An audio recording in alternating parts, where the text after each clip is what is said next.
பாருங்கள் சங்குப்பூக்களை எவ்வளோ அழகாக பூத்து குலுங்கி கிடக்குன்னு பாருங்கள். நம்ம ஊரில் 2 நாளாக மழைங்க. இந்த மழை இருந்ததுனால சங்குப்பூக்கள் வந்து பாருங்க அழகாக அப்படியே சூப்பராக இருக்குங்க. கலர்ஃபுல்லாக இருக்குது பாருங்கள், ரொம்ப அழகாக இருக்குங்க. சூப்பராக படர்ந்து கிடக்குதுங்க. இதில்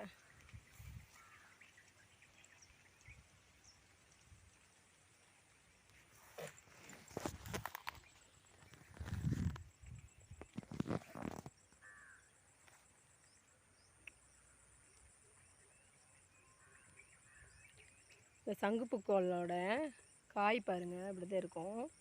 இந்த காயை வந்து நீங்கள் காஞ்ச பிறகு அதில் விதை இருக்குங்க, அதை எடுத்துகிட்டு போயிட்டு நம்ம வீட்டில் தொட்டியில் கூட போட்டு நீங்கள் வளர்க்கலாம். வளர்த்து இந்த சங்குப்பூக்களில் கொழுக்கட்டை